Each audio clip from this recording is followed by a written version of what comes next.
7 जून 1893 को एक भारतीय को सिर्फ ट्रेन के डब्बे से इसलिए नीचे फेंक दिया कि वो फर्स्ट क्लास में बैठा था।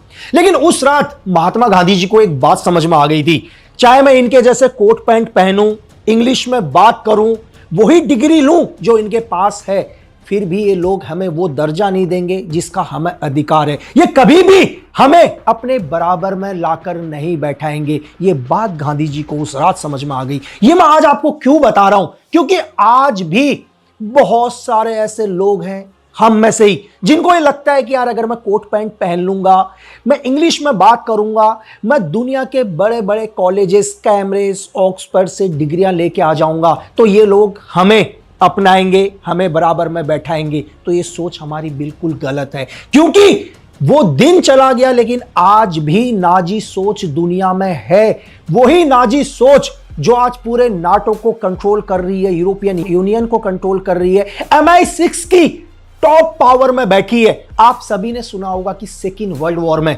60 लाख से ज्यादा यहूदी मारे गए, यह आपको पता है। लेकिन बहुत कम लोगों को यह पता होगा कि 2,70,00,000 से ज्यादा रशियन इस वॉर में मारे गए। लेकिन इतिहास हमें हमेशा क्या किया गया, चुनकर बताया गया।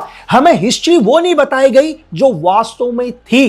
क्यों हिस्ट्री की आधी चीजें आम लोगों से छुपाई गई?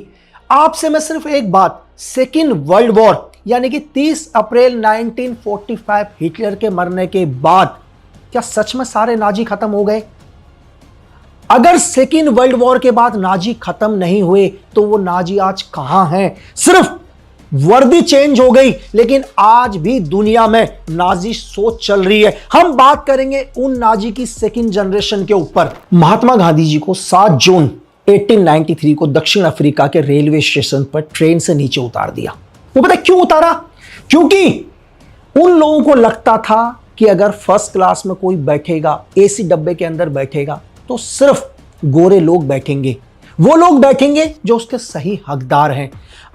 उस वक्त महात्मा गांधी जी को एक बात समझ में आ गई थी, अगर हमें आजादी चाहिए, अगर हिंदुस्तान को आजाद करना है तो इन गोरों से आजाद नहीं करना, उस सोच से आजाद करना है जो सारी दुनिया को गुलाम बनाना चाहता है। और वो सोच क्या है? वो सोच सिर्फ एक ही है पूरी दुनिया के अंदर, नाजीवाद। यार आपने हिस्ट्री में बहुत पढ़ा होगा नाजीवाद, नाजिज्म, कि हिटलर ने पूरी दुनिया के अंदर नाजीवाद को फैलाने की कोशिश करी। लेकिन एक पल के लिए मुझे यह बताओ कि वास्तव में नाजीवाद है क्या? तो थोड़ा सा पीछे चलते हैं यार। नाजीवाद का मतलब क्या होता है?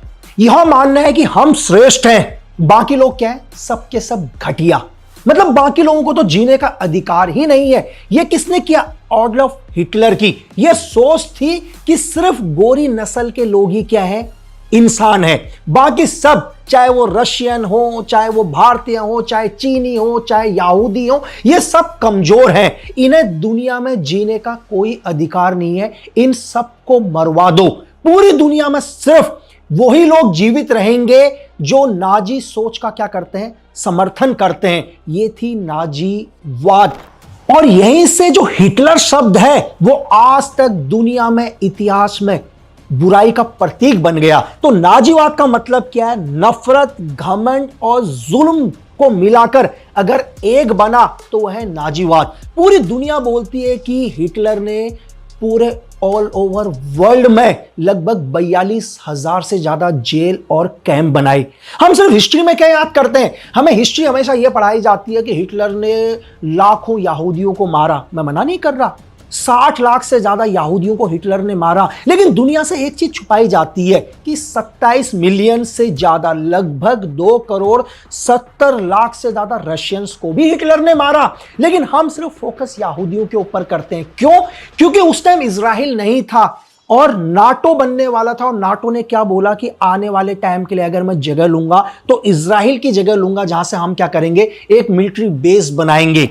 और ये मिलिट्री बेस का पूरा माइंड किसका था? ब्रिटेन और फ्रांस का। और आपको बहुत कम लोगों को यह पता होगा कि जो सेकेंड वर्ल्ड वॉर में कम्युनिज्म शब्द पर बहुत जोर डाला गया और सारे नाजियों को यह बताया गया कि कम्युनिज्म ही तुम्हें खत्म कर रहा है। तो यहीं से नाजियों के दिमाग में एक चीज आ गई, एंटी कम्युनिस्ट। उनके दिमाग में एक ही चीज थी कि किसी भी कीमत पर रशिया को खत्म करना है। तो आज भी दुनिया में जो सेकंड जनरेशन के लोग हैं जिन पर हम बात करेंगे, ये सब के सब किससे नफरत करते हैं? ये सब के सब रशिया से नफरत करते हैं। इनको लगता है कि कहीं ना कहीं पूरा नाजिज्म को खत्म करने के पीछे